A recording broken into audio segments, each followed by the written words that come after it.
और आज हमारे जो तबकरा गोलीकांड का जो 24वां वर्षगांठ मनाया गया। आज हमारे डुबा क्षेत्र रनिया प्रखंड तोरपा क्षेत्र के 40 गांव के जो हमारे ग्रामीण हैं वो हमारे जो आज शहीद स्मारक शहीद स्थल पर जो हमारे शहीद हुए 8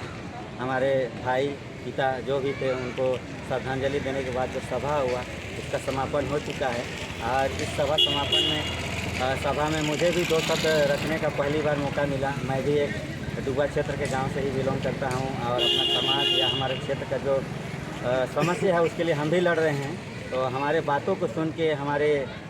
आदिवासियों के लिए आवाज़ उठाने वाली हमारे झारखंड की आदिवासी आयरन लेडी दयामणि बरला जी के तरफ से ये हमारे इनके द्वारा लिखा गया एक किताब है जो हमारे आदिवासियों के विकास हेतु जो कानून है बनाया गया उसके बारे में लिखा गया है। तो दीदी जो एक गिफ्ट दिए हैं मुझे उसके लिए हम दीदी को बहुत बहुत धन्यवाद और जोहार करते हैं। और मेरे चैनल दीपक गांव का बेटा यूट्यूब चैनल के जरिए कुछ अब 2 शब्द समाज सेवा या हमारे क्षेत्र के लिए बोले हैं। मुझे बहुत खुशी हुई कि हमारा जो संघर्ष है जल जंगल जमीन अपने भाषा संस्कृति की रक्षा के लिए कोयल कारो जन संगठन 1967-68 से संघर्ष करते आ रहा है। और लंबे संघर्ष के बाद राज बनने के बाद जब कोयल कारो जन संगठन की जो ताकत है आदिवासी मूलवासियों की जो सामूहिक ताकत है जो इस इलाके में किसी को ज़मीन लेने की इजाज़त नहीं देता है, इस ताकत को तोड़ने के लिए साजिश के तहत ही तत्कालीन सरकार ने उस समय कोयल कारो जन संगठन पर गोली चलाई और जिसमें संयुक्त रूप से आदिवासी और मूलवासी दोनों शहादत दिए और दोनों शहीद हुए।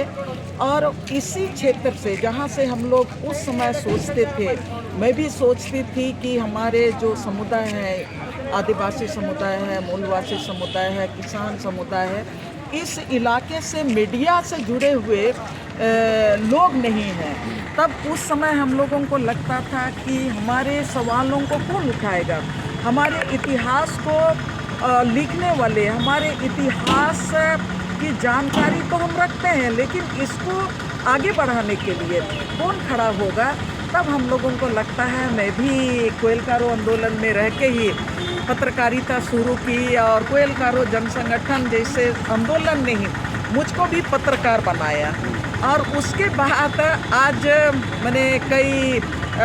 पत्रकारिता के क्षेत्र में कई अवार्ड जीतने के बाद आज आपके साथ मुलाकात हुई और जब मुझको पता चला कि आप मीडिया जो सोशल मीडिया है वो भी चलाते हैं, तब मुझको अपने भीतर से मुझको लगा कि हाँ, जैसे आंदोलन कई तरह के होते हैं, एक मैदान में आंदोलन होता है और एक मीडिया के मार्फत से आंदोलन होता है। तो मीडिया के मार्फत से जो आंदोलन को आगे बढ़ाने का जो सवाल है उसमें आप जैसे नौजवान इसमें शामिल हो रहे हैं। तब आप जिस गांव से आते हैं, आप बनई से आते हैं, तो बनई से हमारा सुंदर कंडोलना नौजवान उस समय थे जो मैट्रिक लिखने वाले थे, उनकी भी शहादत हुई, उन लोग को भी हम लोग श्रद्धांजलि दिए। तो मुझको लगा कि नहीं, आपको ये किताब देना चाहिए, इसलिए कि ये किताब है संविधान प्रदत्त आदिवासी अधिकार खतरे में। मतलब हमारा जितना भी संवैधानिक अधिकार है, आदिवासियों को, मूलवासियों को, दलितों को, किसान को जो अधिकार भारत के संविधान ने दिया है, उस संविधान का किस तरह से आज की तारीख में केंद्र में बैठी हुई सरकार या तो और भी जो गलत नीतियां हैं, जो मतलब एंटी पीपल्स पॉलिसी बोलते हैं, किस तरह से खारिज कर रहा है, उन तमाम सवालों को लेके ही मैंने 2016 से लगातार इस पर स्टडी किया और इस किताब को मैं लिखने का कोशिश की। तब मुझको लगा कि ये किताब आपको देना चाहिए, इसलिए देना चाहिए कि आप इनको पढ़ेंगे, आप जैसे नौजवानों को आज क्या हो रहा है, वर्तमान में आपका इतिहास पर हमला कैसे हो रहे हैं, आपके अधिकार कैसे छीने जा रहे हैं, नीतिगत आपके जो अधिकार हैं उनको बाईपास कैसे किया जा रहा है, और ये ग्लोबल मार्केट में आपके गांव को किस तरह से मैंने एक कमोडिटी के रूप में प्रस्तुत किया जा रहा है। तो मैंने मेरी दिल से मैंने ये निकली कि मैं ये किताब आपको दूँ, और मेरा पूरा भरोसा है, विश्वास है कि आप लोग हम लोगों के बाद अब इस आंदोलन को आप लोग आगे बढ़ाएंगे। ठीक है दीदी, बहुत बहुत धन्यवाद। जो आपके देखते देखते हम लोग सीख रहे हैं और ऐसे मार्गदर्शक देते रहिएगा। जोहार, धन्यवाद।